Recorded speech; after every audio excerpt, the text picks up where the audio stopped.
Et Peggy Mwakande, aujourd'hui, je vais t'apprendre à réussir à transformer tes échecs, tes peurs en une force inébranlable grâce à 3 principes clés issus de la Mamba mentalité de Kobe Bryant, le joueur de basket légendaire des Los Angeles Lakers. Let's go!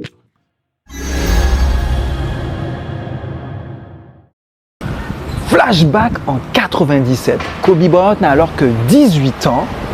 Il se retrouve en finale des playoffs avec les Lakers contre Utah.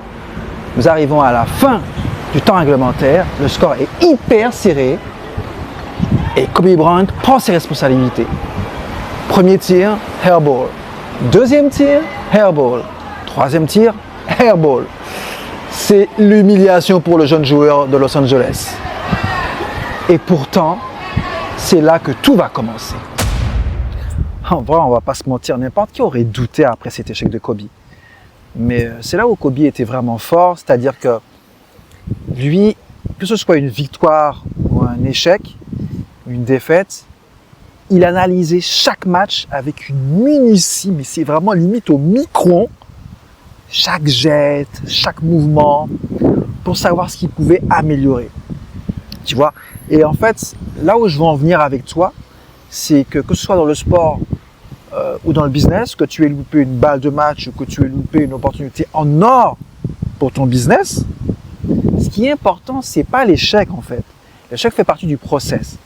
Mais c'est surtout comment tu réagis après l'échec. C'est ce que tu fais de l'échec, tu vois. C'est ça qui fait la différence entre un mec lambda et un mec qui veut avancer, qui veut franchir un step forward. Tu me suis?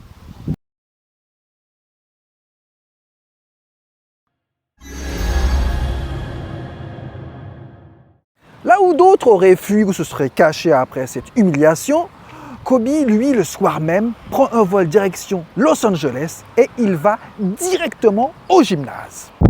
Objectif, réussir 1000 tirs parfaits. Tellement le gars avait la rage d'avoir perdu ce match décisif. Et c'est là où je veux revenir avec toi.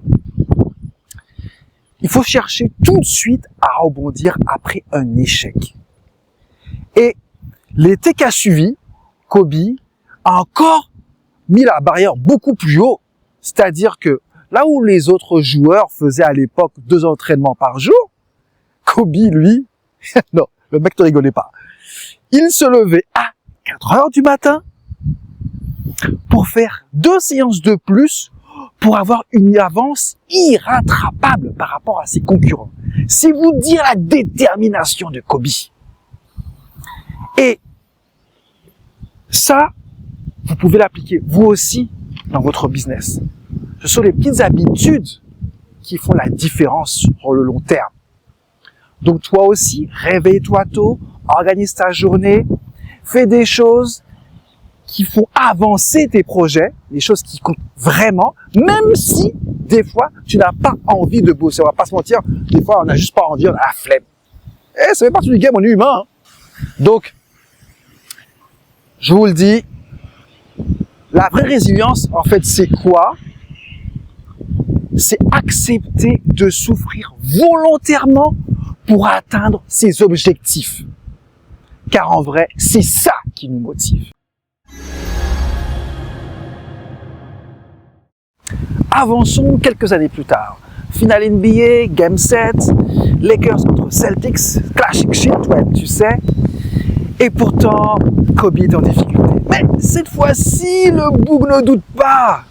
Non, il a passé des heures, des milliers d'heures à s'entraîner physiquement, mais surtout mentalement. Et il va utiliser une technique très répandue auprès des sportifs de haut niveau, à savoir la visualisation. Mais il a utilisé cette technique à un niveau que vous n'imaginez même pas. À savoir qu'il passait des heures à s'imaginer les sensations qu'il pouvait avoir lorsqu'il serait confronté à des moments de pression maximale. C'est-à-dire qu'il s'imaginait les réactions du public, les sensations qu'il a avec la balle, les sensations qu'il a au niveau de son corps afin qu'il ne soit pas surpris lorsque les actions se produisent réellement. Autant dire que le bouc était plus que prêt pour atteindre sa victoire, ou plutôt la victoire de l'équipe, son sport collectif. Et ça, très honnêtement, vous pouvez aussi l'appliquer. C'est-à-dire que quand tu sois en business, ou que tu sois dans le sport, ou même quand tu dois préparer un examen, visualise ce moment dans les détails les plus précis. Les détails les plus précis, afin que le jour J, tu arrives comme si tu savais exactement ce qui allait se produire. Et du coup, tu as un gain de confiance qui va faire la différence lors des moments clés. Et ça, crois-moi, quand tu es face à d'autres adversaires, d'autres concurrents, qui ne se sont pas préparés comme toi tu t'es préparé, je peux t'assurer que tu vas récolter les bénéfices. Trust me.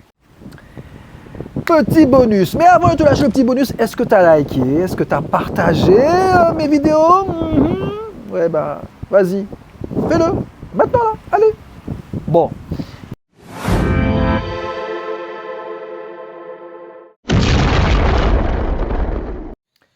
« 12 avril 2013, les Lakers rencontrent Golden State. Kobe attaque le panier façon déterre.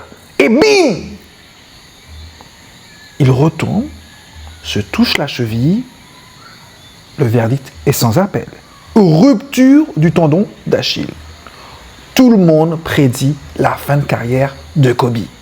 Mais c'est mal connaître le boug.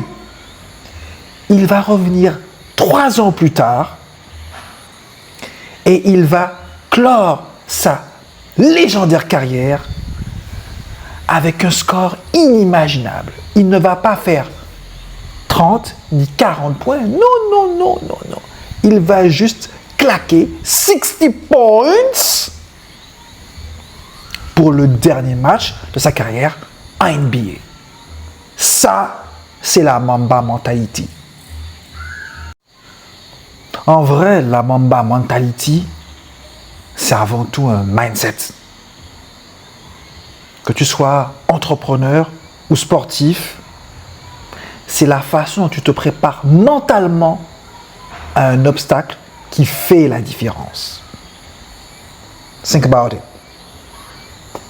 Voilà, j'espère que cette vidéo t'a plu. N'hésite pas à me lâcher des commentaires, à la liker, à la partager et surtout, abonne-toi. On se retrouve très prochainement pour une nouvelle vidéo. Be bright, be you!